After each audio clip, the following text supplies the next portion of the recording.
Hello दोस्तों, मैं बीजी fourth semester के आज का जो पेपर हुआ था सोशोलॉजी, उसका आंसर की लेकर आया हूँ।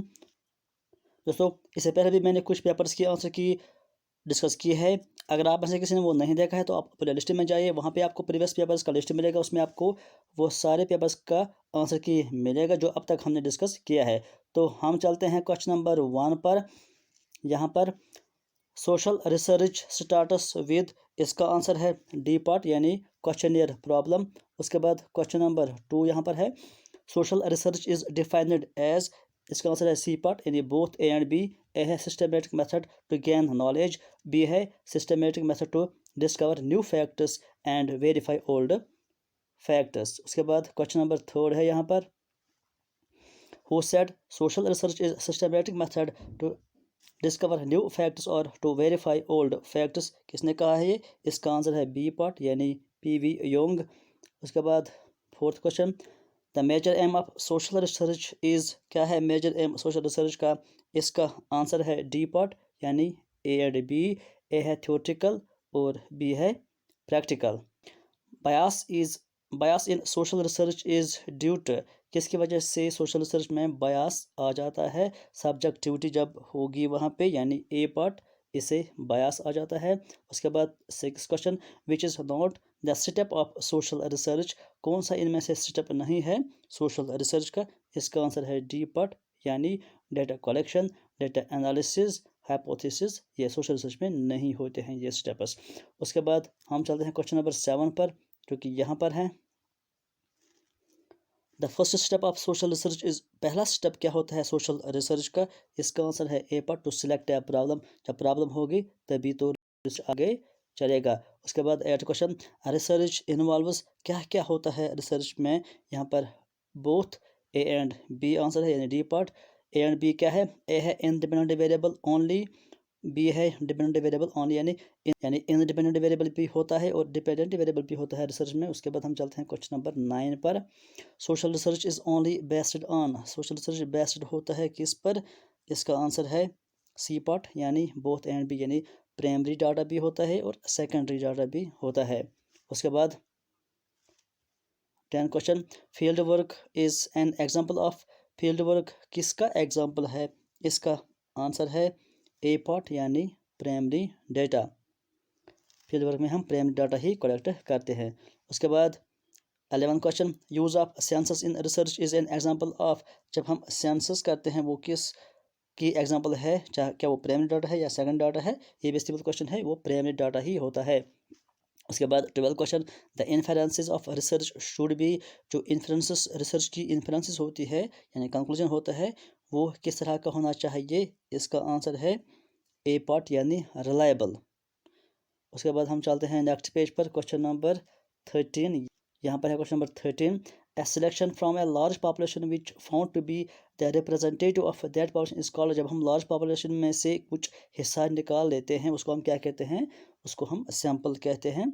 ये सिंपल सा क्वेश्चन है। उसके बाद question number 14, review of literature is done to know, जब हम रिव्यू ऑफ लिटरेचर करते हैं हम किस लिए करते हैं? हमें क्या जानना होता है उसे? इसका आंसर है सी पार्ट यानी what is already researched about the problem, हम ये देखना चाहते हैं कि इस प्रॉब्लम के बारे में क्या क्या ऑलरेडी रिसर्च हुआ है। उसके बाद हम देखते हैं question number 15, which of the following is not an example of non probable sample, इनमें से नॉन प्रोबेबल सैंपल की एग्जाम्पल नहीं है।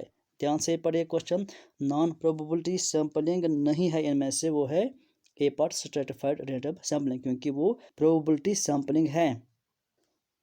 फिर से आप गौर से पढ़े, नॉन प्रोबेबल सैंपलिंग नहीं है यानी प्रोबेबल सैंपलिंग कौन है? वो है स्ट्रेटिफाइड रैंडम सैंपलिंग। उसके बाद यहाँ पर क्वेश्चन नंबर 16 पर हम चलते हैं, which is not quality of good researcher, good researcher की क्वालिटी नहीं है, यानी हम कहेंगे इन अदर वर्ड्स की बैड रिसर्चर की क्वालिटी है। क्या है बैड रिसर्चर की क्वालिटी? सिंपल सा क्वेश्चन है, बायासड, वो बैड होता है, अच्छा रिसर्चर बयास नहीं करता है। 17 question, which is not the feature of good research design, good research design का फीचर नहीं है, खसूसियत नहीं है, इसमें से आंसर क्या है? यहाँ पर इस क्वेश्चन में मुझे कंफ्यूज हो रहा है। इट, अगर हम देखेंगे, it reduces accuracy, good research accuracy को बढ़ाता है, लेकिन एक्यूरेसी को कम नहीं करता है। यहाँ पर not feature of good research, तो इट रिड्यूसेस एक्यूरेसी, तो ये भी इसका सही आंसर है। उसके बाद अगर हम देखें मिनिमम वेस्टेज ऑफ टाइम, लेकिन ये गुड रिसर्च का फीचर है।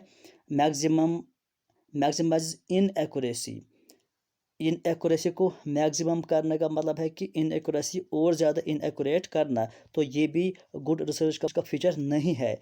तो हम कहेंगे कि मैक्सिमाइज इन एक्यूरेसी ये गुड रिसर्च का फीचर नहीं है। इट रिड्यूसेस एक्यूरेसी, अगर अगर यहाँ पे होता है इन इट इंक्रीजेज एक्यूरेसी तो ये सही था, लेकिन यहाँ पे लिखा है इट रिड्यूसेस एक्यूरेसी, तो ए बी फीचर नहीं है गुड रिसर्च का, और सी भी फीचर नहीं है गुड रिसर्च का।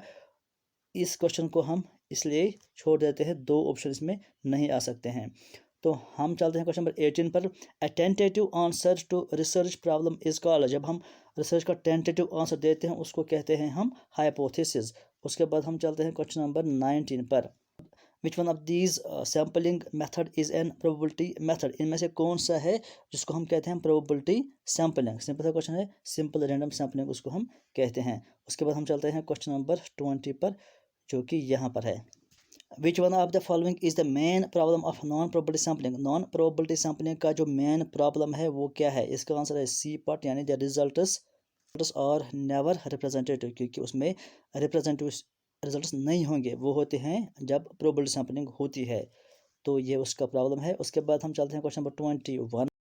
Simple random sampling is N dash sampling method, simple random sampling कौन सा मेथड है? वो है प्रोबेबिलिटी सैम्पलिंग, यानी बी पर इसका सही आंसर है।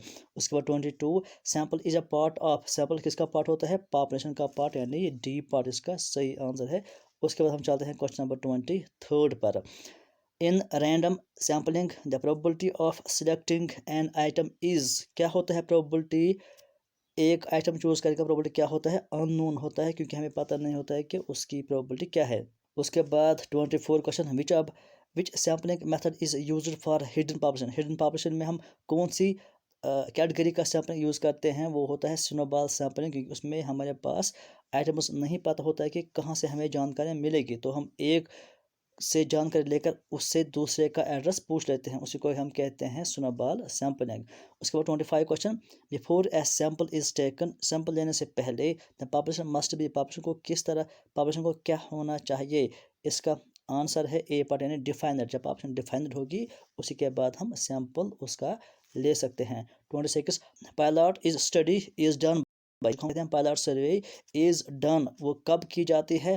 पायलट सर्वे सिंपल सा क्वेश्चन है, before collecting the data, data collect करने से पहले हम पायलट सर्वे करते हैं। उसके बाद 27, stratified sampling means, stratified sampling का मतलब क्या है? इसका आंसर है ऑल ऑफ द अबव, जब हम पॉपुलेशन को ग्रुप्स में डिवाइड करते हैं, वो ग्रुप्स कुछ भी हो सकता है, on the base of caste हम ग्रुप्स बना सकते हैं, या ऑक्यूपेशन के हिसाब से ग्रुप्स बना सकते हैं, या इनकम के बेसिस पर किसी भी कैटेगरी को लेकर हम ग्रुप्स बना सकते हैं, उसको हम कहते हैं स्ट्रेटिफाइड रैंडम सैम्पलिंग। उसके बाद 28, convenience sampling is, convenience sampling को हम क्या कहते हैं? 28 का आंसर बहुत ही सिंपल क्वेश्चन है, ये इनएक्सपेंसिव सैम्पलिंग होती है, यानी ये बहुत ही इजी सैम्पलिंग होती है। उसके बाद हम चलते हैं 29 क्वेश्चन पर। Mean, median and mode are, इनको हम क्या कहते हैं? जो ये मीन, मीडियन, मोड हैं, क्या कहते हैं? सिंपल क्वेश्चन है, इसको हम कहते हैं मेजर ऑफ सेंट्रल टेंडेंसी। उसके बाद जो है action research means, action research का क्या मतलब है? ये भी बहुत ही सिंपल क्वेश्चन है, इसका मतलब है research initiated to solve an immediate problem, immediate problem को हम सॉल्व करते हैं, उसको हम कहते हैं एक्शन रिसर्च। उसके बाद हम चलते हैं क्वेश्चन नंबर 31 पर। The book research methods is written by, किसने लिखा है? वो कोथारी ने लिखी है वो बुक, यानी ए पार्ट। उसके बाद 32 question, empirical statement are based on, empirical statement किस चीज़ पर बेस्ड होते हैं? डेटा पर एम्पायरिकल स्टेटमेंट बेस्ड होता है।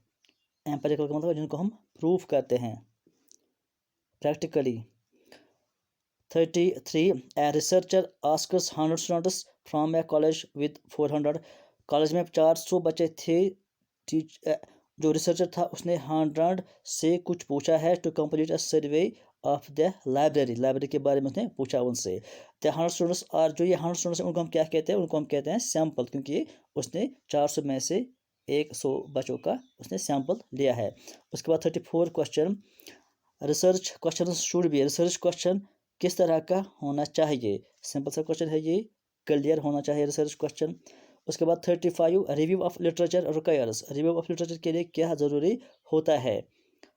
35 क्वेश्चन है, इसका आंसर है सी पार्ट यानी डीप अंडरस्टैंडिंग। जब डीप अंडरस्टैंडिंग होगी तभी आप रिव्यू ऑफ लिटरेचर कर पाएंगे।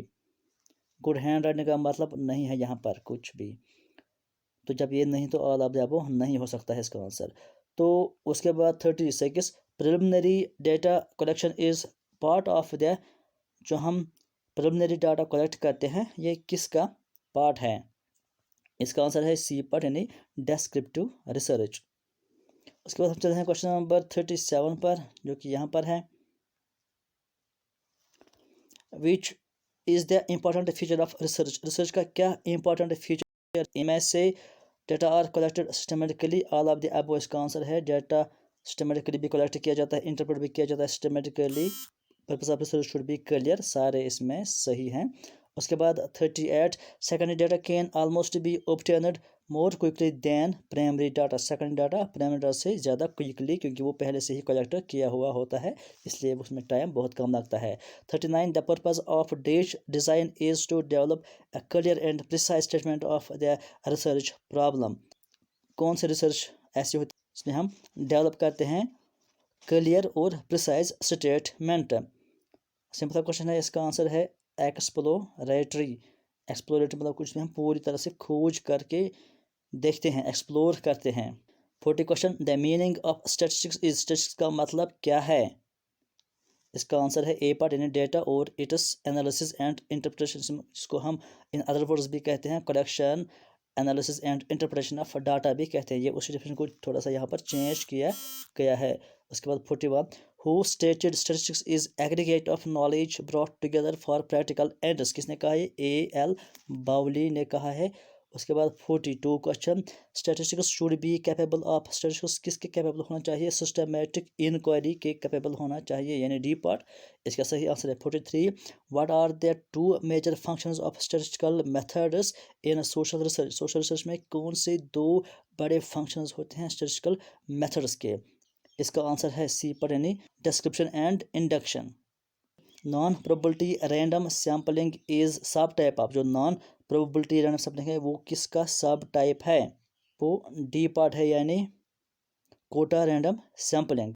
तो कोटा सैम्पलिंग में हम प्रपोर्शनल के हिसाब से डेटा कलेक्ट करते हैं, तो उसी का एक सब टाइप है नॉन प्रोपोर्शनल रैंडम सैम्पलिंग। तो हम चलते क्वेश्चन नंबर 45 पर, snowball sampling is used for data collection through on, snowball sampling हम किस लिए इस्तेमाल करते हैं, जब हम कनेक्टिंग रिलेशंस के लिए इस्तेमाल करते हैं, क्योंकि एक पर्सन दूसरे का एड्रेस बताता है हमें उसमें। 46 the most frequently occurring score in the distribution, उसको हम क्या कहते हैं, मोड उसको हम कहते हैं जो मोस्ट टाइम्स ओकर होता है। उसके बाद 47 the extent of variability is measured by, किसकी ज़रिए हम वेरिएबिलिटी की एक्सटेंट को मेजर करते हैं, मेजर ऑफ डिस्पर्जन के ज़रिए। उसके बाद 48 any variable that brings change is called, जो चेंज लाता है जो वेरिएबल उसको हम क्या कहते हैं, उसको हम कहते हैं इंडिपेंडेंट वेरिएबल, और जिसमें चेंज आती है उसको हम कहते हैं डिपेंडेंट वेरिएबल। यह है 49 pure research is also known as, pure research को हम क्या कहते हैं, फंडामेंटल रिसर्च भी उसको कहते हैं। उसके बाद 50 question, plan for research is known as, जो हम प्लान करते हैं रिसर्च को हम किस तरह करेंगे, क्या क्या स्टेप्स किस तरह से हम इसमें कंप्लीट करेंगे, उसको हम कहते हैं रिसर्च डिज़ाइन। तो उसके बाद 51 क्वेश्चन यहाँ पर है, a dash question can be answered in one of the two responses, कौन सा क्वेश्चन ऐसा है जिसमें दो रेस्पॉन्सेज होते हैं और हम उसको एक आंसर देते हैं, उसको हम कहते हैं closed ended question. Close ended मतलब जिसमें दो ऑप्शन होते हैं, यस या नो, आपको एक चॉइस होना है, एक आपको आंसर करना होता है। उसके बाद 52 control is necessary ingredient of, किस मेथड का नेसेसरी इंग्रेडिएंट होता है कंट्रोल। एक्सपेरिमेंटल यानी डी पार्ट इसका सही आंसर है। हम चलेंगे 53 पर।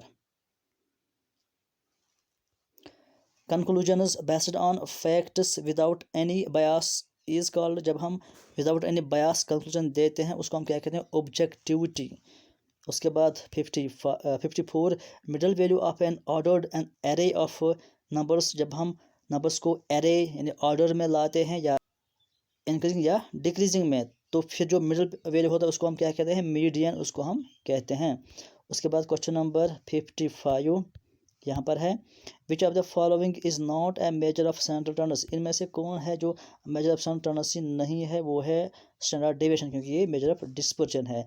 उसके बाद 56 the sum of the deviations about the mean is always, वो क्या होता है? सम ऑफ डिविएशंस ऑलवेज 0 होता है फ्रॉम मीन। उसके बाद 57 quota sampling is an example. किसकी एग्जाम्पल है?